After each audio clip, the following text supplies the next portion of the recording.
तो बच्चों ये लेक्चर नंबर 5 है chemical reactions and equations class 10 के लिए। मैंने पिछले लेक्चर में आपसे बात करा था, दो होमवर्क के लिए मैंने आपको रिएक्शन दिया था बैलेंस करने के लिए। मैंने पिछले लेक्चर में आपको बताया था। आई थिंक आपको पूरी तरह से समझ में आ गया होगा कि बैलेंसिंग क्या होता है और कैसे करते हैं बैलेंसिंग। जो इम्पोर्टेंट टॉपिक होता है, हर एग्ज़ाम में 1 या 2 आपको मिल ही जाएगा बैलेंस करने के लिए, और नहीं भी तो ऐसे भी पूरे केमिस्ट्री में आपको बैलेंसिंग सीखना बहुत ज़रूरी है। ठीक है, तो देखो पहला मैंने दोनों आपके लिए बैलेंस कर रखा है।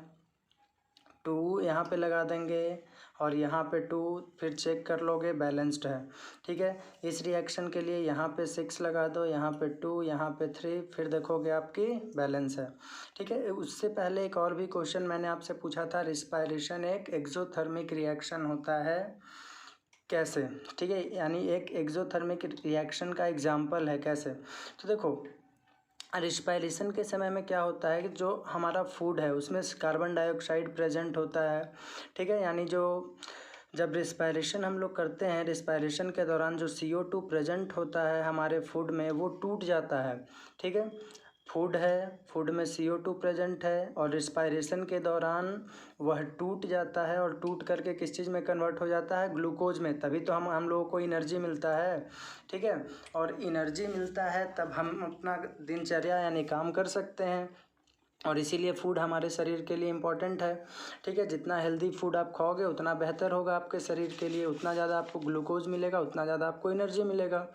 तो फिलहाल हम लोग इस चीज़ के लिए बात करें कि एक्सोथर्मिक रिएक्शन का वो एग्जांपल कैसे है, क्योंकि एक्सोथर्मिक में हम लोग क्या देखते हैं कि एनर्जी इमिट होता है, निकलता है, स्पेशली हीट एनर्जी।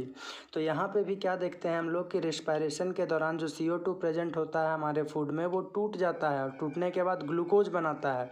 ठीक है, और वह जो ग्लूकोज है वह हमारे बॉडी में जब हम लोग ऑक्सीजन को इनहेल करते हैं तो उस समय क्या देखते हैं कि वह ऑक्सीजन जो ग्लूकोज बना वो ऑक्सीजन के साथ कंबाइन करके किस चीज़ का फॉर्मेशन करता है? एनर्जी का। ठीक है, अब एनर्जी मेनली ये कौन सा एनर्जी होता है? तो ये हीट के फॉर्म में ही होता है, यानी हीट एनर्जी ही होता है। और इसीलिए देखो वहाँ पे भी हम लोग क्या देख रहे थे, एक्सोथर्मिक रिएक्शन में भी हीट का एवोल्यूशन हो रहा है, और यहाँ पे भी हम लोग क्या देख रहे हैं कि हीट एनर्जी का एवोल्यूशन हो रहा है। इसीलिए रेस्पायरेशन कैसा कंसीडर किया जाता है? एक्सोथर्मिक रिएक्शन कंसीडर किया जाता है। मैं फिर से बोल रहा हूँ, क्या किए सबसे पहले कि रेस्पायरेशन के दौरान जो CO2 प्रेजेंट होता है फूड में वो टूट जाता है, और टूट करके क्या बनाता है? ग्लूकोज बनाता है। अब यह जो ग्लूकोज है वो किसके साथ कंबाइन करेगा? तो हमारे जो हम लोग ऑक्सीजन इनहेल किए, यानी जो ऑक्सीजन प्रेजेंट है हमारे सेल में ऑफ द बॉडी, उसके साथ ये कंबाइन करता है, और कंबाइन करने के बाद high amount of energy emit करता है। ठीक है, रिलीज करता है। उसके साथ साथ और भी होता है CO2 + H2O, लेकिन मेनली यहाँ पे एनर्जी रिलीज़ किया, और कौन सा एनर्जी? तो हीट एनर्जी। और ये रिएक्शन भी आप ध्यान में रखोगे, क्योंकि कभी कभी एग्जाम में आपसे रिएक्शन भी पूछ लिया जाता है कि राइट द रिएक्शन इन्वॉल्व्ड, उसी में लिख देगा। तो इस तरह से आपको ध्यान में रखना होगा कि रिएक्शन होता क्या है। क्लियर है? तो आज का जो सेशन होगा वो हम लोग चलेंगे पढ़ते हुए कौन सा? टाइप्स ऑफ केमिकल रिएक्शन, जो बहुत सबसे इम्पॉर्टेंट है इस चैप्टर का। यहाँ से क्वेश्चन बहुत ज़्यादा पूछा जाता है।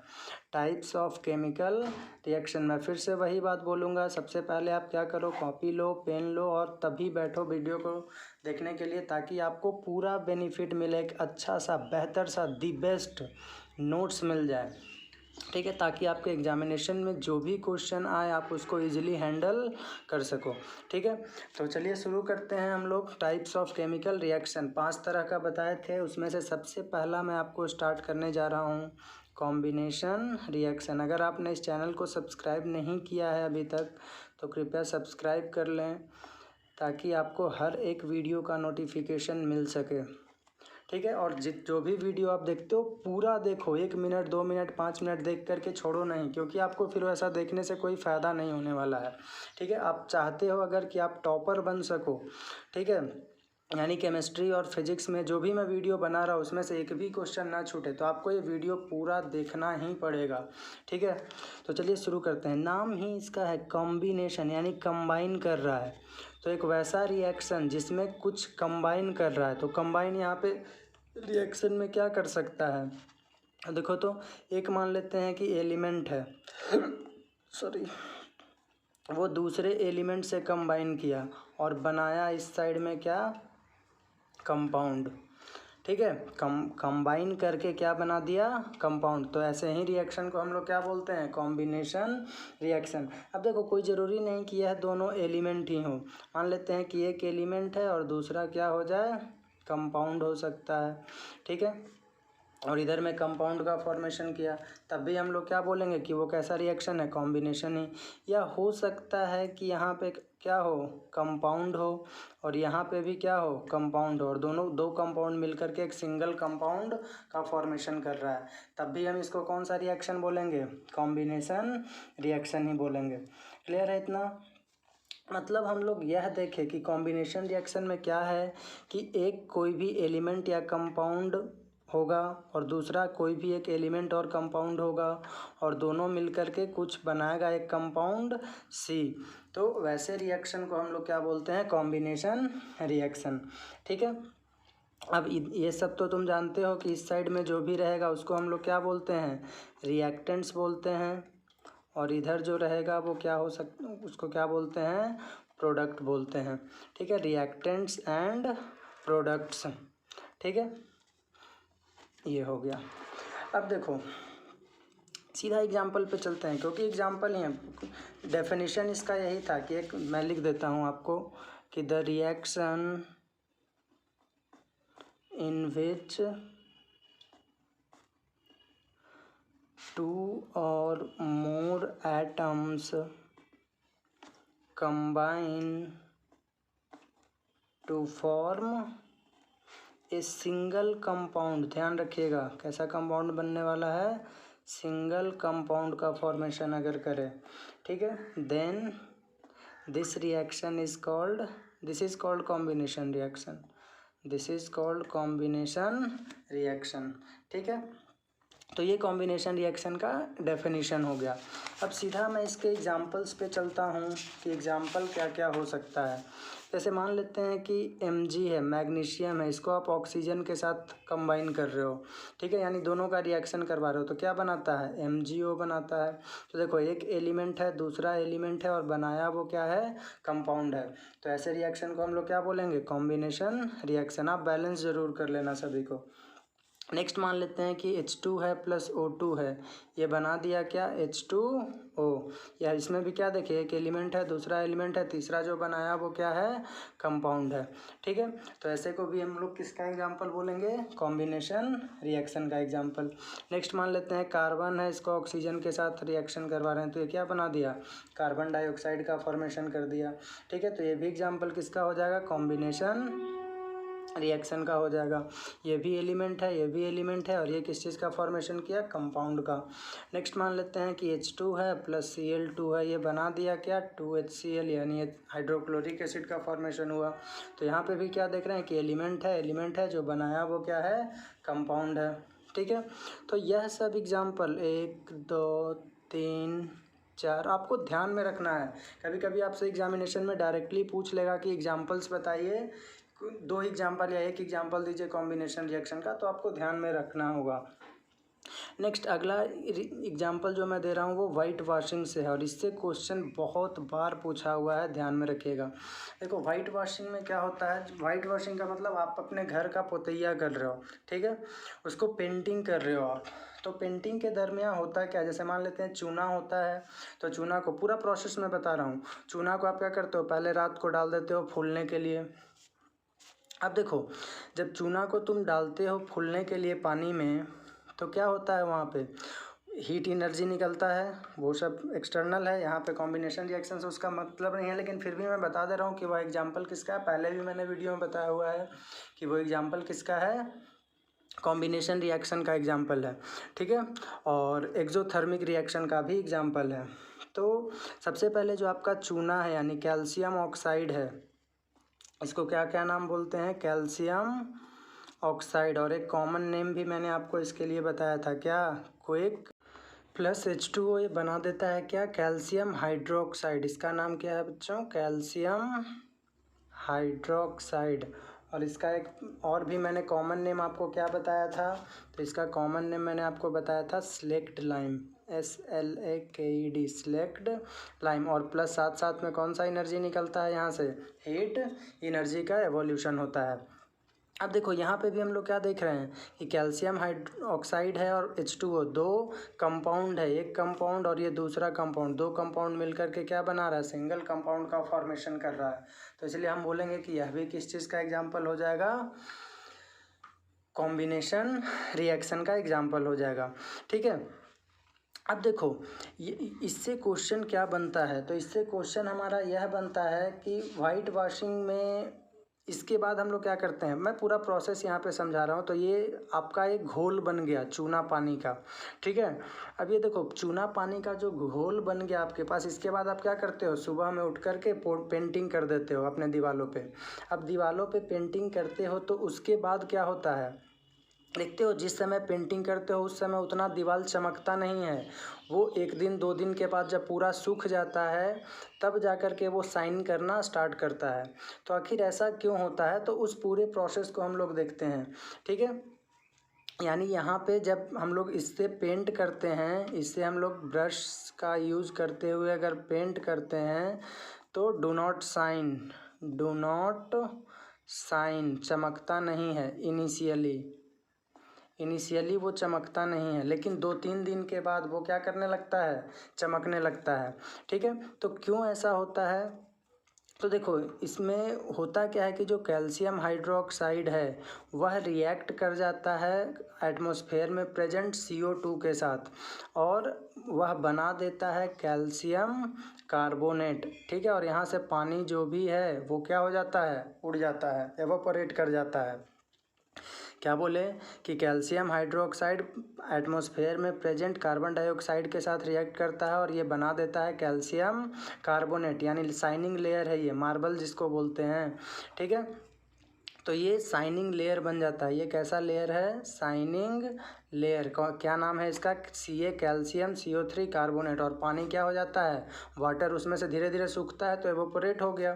ठीक है, एवोपोरेट होने की वजह से सिर्फ यही बच गया, और यही क्या करता है, वो शाइन करता है। ठीक है, अब इससे रिलेटेड एक क्वेश्चन मैं लास्ट में करा दूंगा, पहले 2-4 एग्जांपल और इसका ले लेता हूं मैं। इस प्रोसेस को फिर से सुन लो 30 सेकंड में।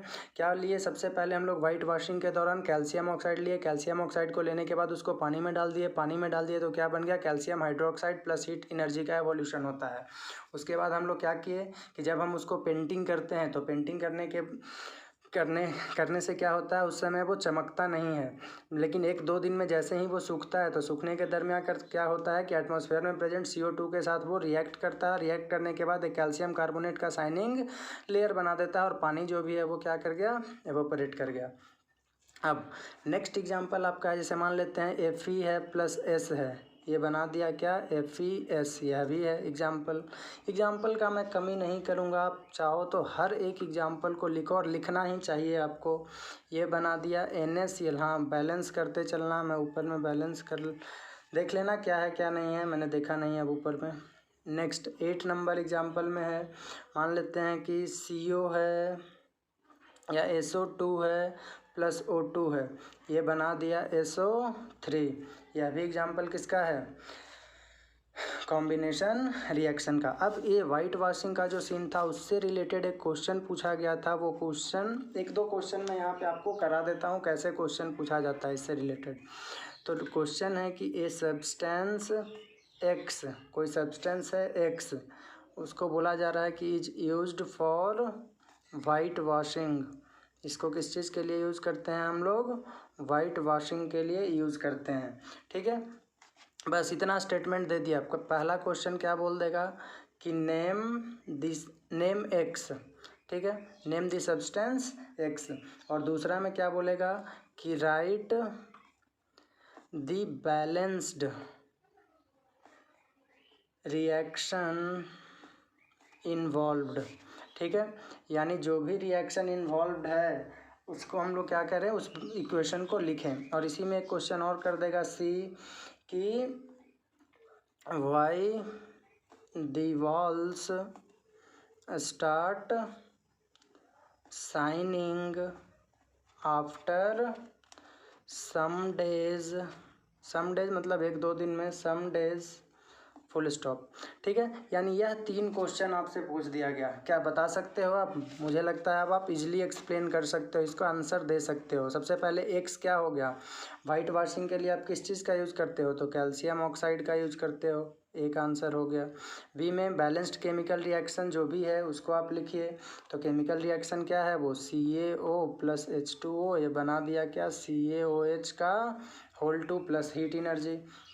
ठीक है, और तीसरा में क्या पूछ रहा है कि क्यों वॉल्स स्टार्ट शाइन, चमकने क्यों लगता है, तो उसके लिए क्या बोलोगे कि इट इज़ बिकॉज जो कैल्शियम कार्बोनेट है, it is because calcium hydroxide reacts, जो कैल्शियम हाइड्रोक्साइड ये है वो रिएक्ट करता है विथ किसके साथ, reacts with CO2 present in atmosphere to form a shining layer of calcium carbonate. और इसके नीचे जस्ट इसका भी रिएक्शन लिख दो, ताकि एग्जामिन जो चेक कर रहा है आपका कॉपी, उसको 1% भी मौका मत दो कि हाँ मेरा नंबर आप काटिए, हम आपको यहाँ पे मौका दे रहे हैं। थोड़ा सा भी आप उसको टाइम मत दीजिए अपने नंबर को कट करने के लिए। तो ये पूरा एक्सप्लेनेशन हो गया। एक और भी मेरा एग्जाम्पल यहाँ पे क्वेश्चन लेने का इच्छा हो रहा है, ताकि और भी आप देख सको। क्या है कि एन एलिमेंट एक्स, ठीक है, is used for making common salt. बस इतना सा आपको स्टेटमेंट दे दिया। क्वेश्चन क्या पूछ देगा, नेम द एलिमेंट। और क्वेश्चन बी में है कि right reaction involved.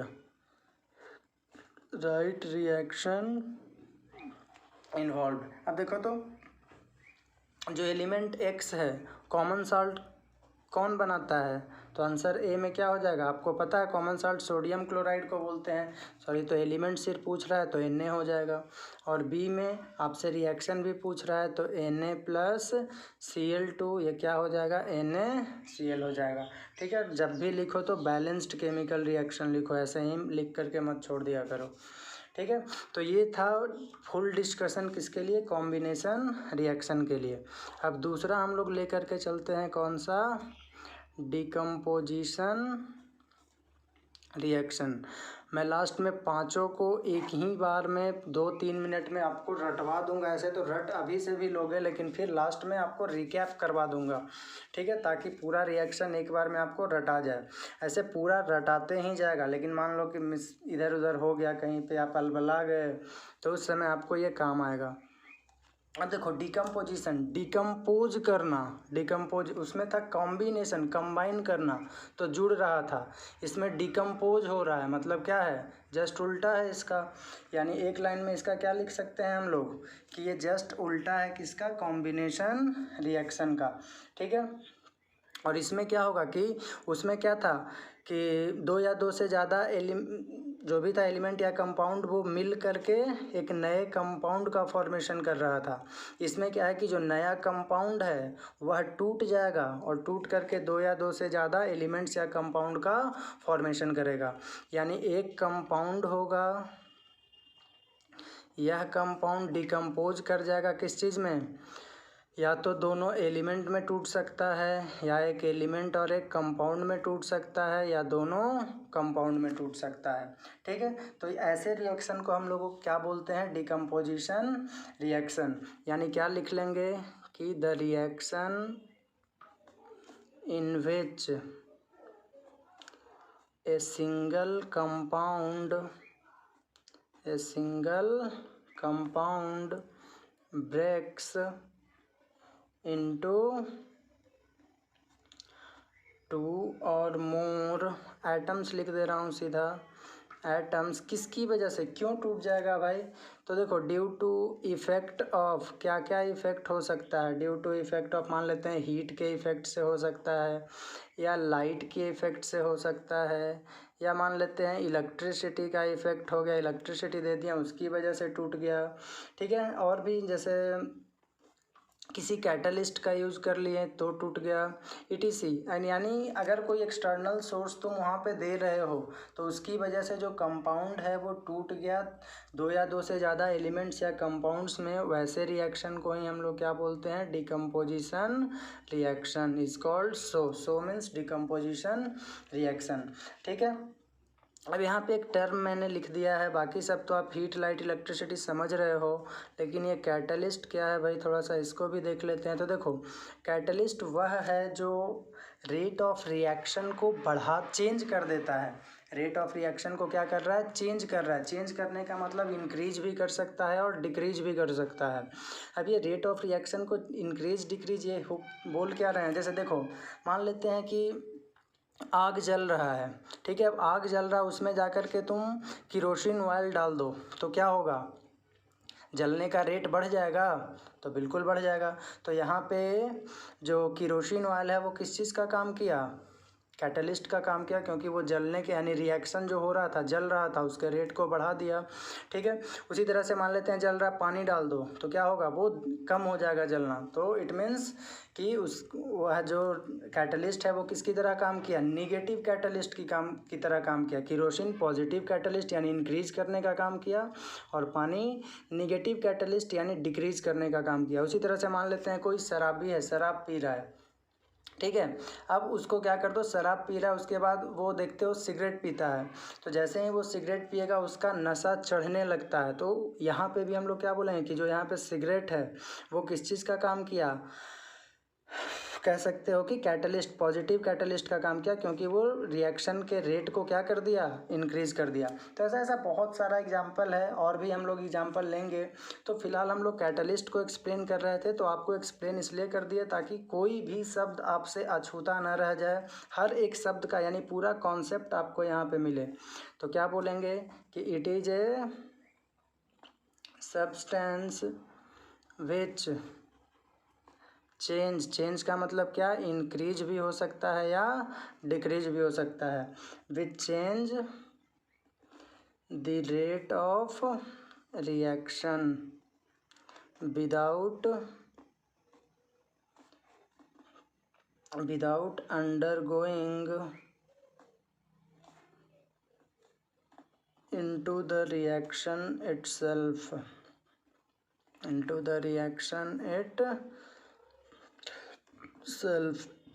is called यानी वो रेट को इंक्रीज या डिक्रीज करेगा, लेकिन खुद उसका कोई भी कंपोनेंट आपको प्रोडक्ट साइड में दिखाई देने वाला नहीं है।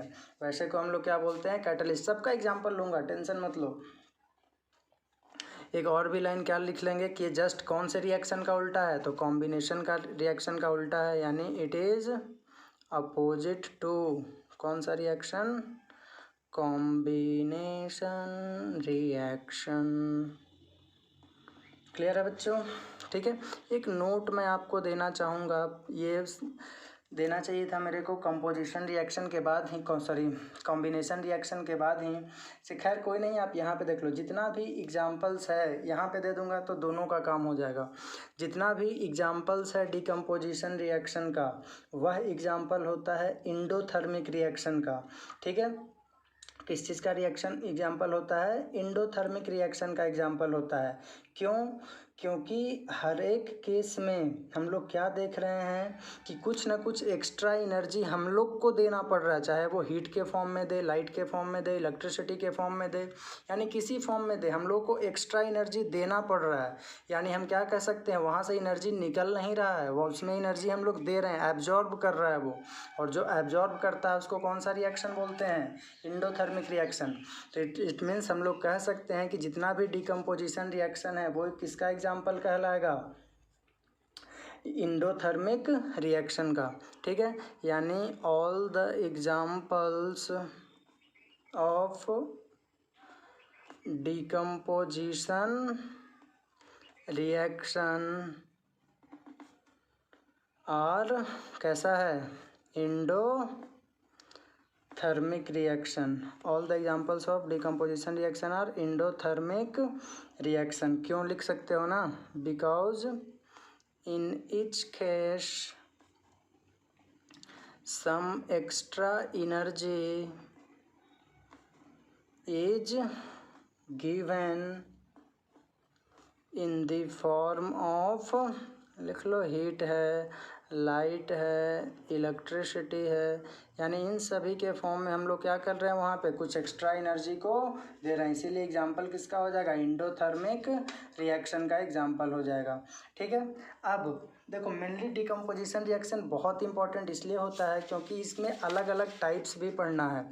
ठीक है, यानी टाइप्स ऑफ डिकम्पोजिशन रिएक्शन। ठीक है, आगे पूरा कर लोगे, डिकम्पोजिशन पूरा लिख लोगे। अब देखो ये 3 तरह का मेनली आपको पढ़ना है। एक है कौन सा, थर्मल डिकम्पोजिशन रिएक्शन। दूसरा है कौन सा, इलेक्ट्रोलाइटिक या फोटोलाइटिक डिकम्पोजिशन रिएक्शन। और तीसरा है कौन सा, इलेक्ट्रोलाइटिक डिकम्पोजिशन रिएक्शन। ठीक है, तो थर्म शब्द से बना है। थर्म का मतलब है हीट, यानी वैसा डिकम्पोजिशन रिएक्शन, यानी जहाँ पे डिकम्पोजिशन हो रहा है हीट देने से, वैसे रिएक्शन को थर्मल डिकम्पोजिशन। फोटो का मतलब लाइट। ठीक है, तो जो लाइट देने से टूट रहा है, डिकम्पोज कर रहा है, वैसे को फोटोलाइटिक डिकम्पोजिशन रिएक्शन। और इलेक्ट्रोलाइटिक मतलब जिससे इलेक्ट्रिसिटी पास कराने से, क्या, इलेक्ट्रिसिटी पास कराने से अगर डिकम्पोज कर रहा है तो वैसे रिएक्शन को हम लोग क्या बोलेंगे, फोटोलाइटिक डिकम्पोजिशन रिएक्शन।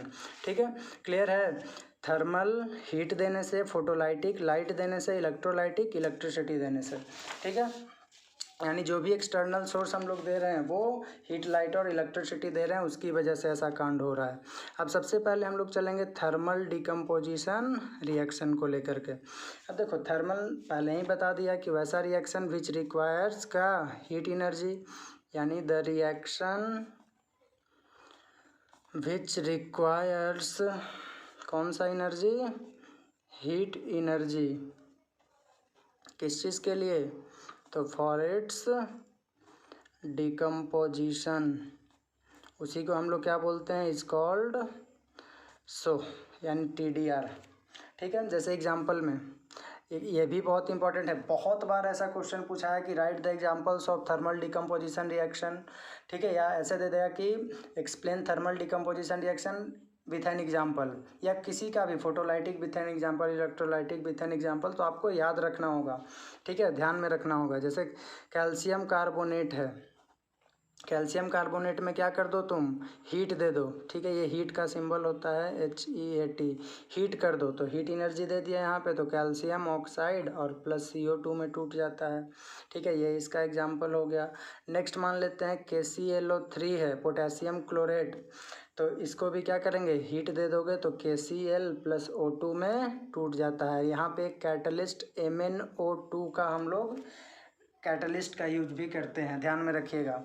ठीक है, यानी कि KClO3 breaks into KCl + O2 by giving heat in presence of catalyst called MnO2। ठीक है, अब ये हो गया इस चीज़ का। ठीक है, अब कुछ और भी एग्जांपल्स ले लेते हैं हम लोग इसमें। एग्जांपल नंबर 3 है, जैसे मान लेते हैं कि आयरन सल्फेट है, आयरन सल्फेट है, उसका डिकम्पोजिशन हो रहा है। तो आयरन सल्फेट यानी FeSO4.7H2O है, इसका डिकम्पोजिशन हम लोग कर रहे हैं। इसका नाम क्या पढ़ते हैं, तो फेरस सल्फेट हेप्टाहाइड्रेट। ठीक है, ferrous sulphate 7 for hepta, H2O for hydrate, ferrous sulphate heptahydrate, जिसका कलर कौन सा होता है, तो इट्स कलर इज ग्रीन। ठीक है, ध्यान रखिएगा, इसका कलर FeSO4.7H2O। तो ये देखो जैसे ही इसको हम लोग, ये H2O 7H2O जो है, इसको बोलते हैं water of crystallization. Water of आपको आगे में पढ़ने के लिए मिलेगा, क्रिस्टलाइजेशन, वाटर ऑफ क्रिस्टलाइजेशन। जो 7H2O है, WOC, ये 7 है, जितना पानी रहेगा 7H2O है तो 7 वाटर ऑफ क्रिस्टलाइजेशन हो जाएगा। ठीक है, अब FeSO 4.7H2 है, इसको जब हम लोग हीट करते हैं, ठीक है, इसको हीट भी नहीं करना है, वैसे ऐसे ही धूप वूप में रख दो तो क्या देखते हैं हम लोग कि ये क्या बना देता है, FeSO4 प्लस H2O जो है वो कहाँ चल गया, एवोपरेट कर गया, ठीक है। यानी H2O जो भी था 7H2O वो क्या कर गया, यहाँ से एवोपरेट कर जाता है, जो आपको दिखाई नहीं दिया क्योंकि वो एवोपरेट हो गया, ठीक है।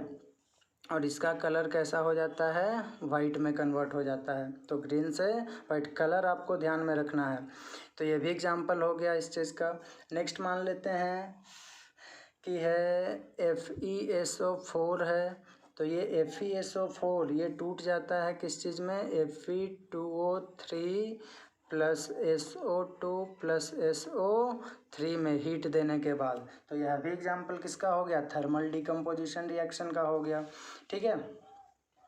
नेक्स्ट मान लेते हैं, इसका कलर ध्यान में रखोगे ब्राउन कलर का होता है ये।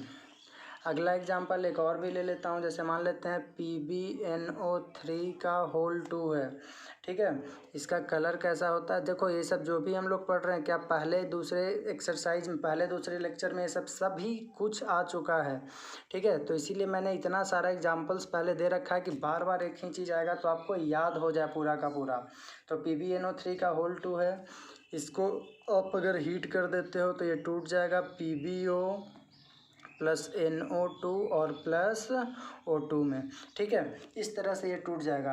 अब देखो PbO याद है कलर इसका कैसा होता है, येलो होता है, और ये NO2 जो देख रहे हो ये ब्राउन कलर का फ्यूम्स निकलता है, ब्राउन फ्यूम्स, मतलब ऐसा लगेगा कि कुछ ब्राउन ब्राउन एयरी टाइप का बाहर गैसियस टाइप का निकल रहा है, ठीक है, जब भी आप इस रिएक्शन को करोगे तो this is called brown fumes, ठीक है। तो ये हुआ पूरा थर्मल डिकम्पोजिशन रिएक्शन, ठीक है। नेक्स्ट अब अगला हम लोग देखेंगे फोटोलाइटिक और इलेक्ट्रोलाइटिक अगले क्लास में। तो आज के लिए इतना ही रहने दे रहा हूँ, ठीक है, क्योंकि वीडियो लंबा हो जाएगा तो फिर आपके लिए भी एक क्लास के में ज़्यादा हेडक ना हो जाए, इसीलिए मैं आपको यहीं पे छोड़ रहा हूँ। धन्यवाद, जय हिंद।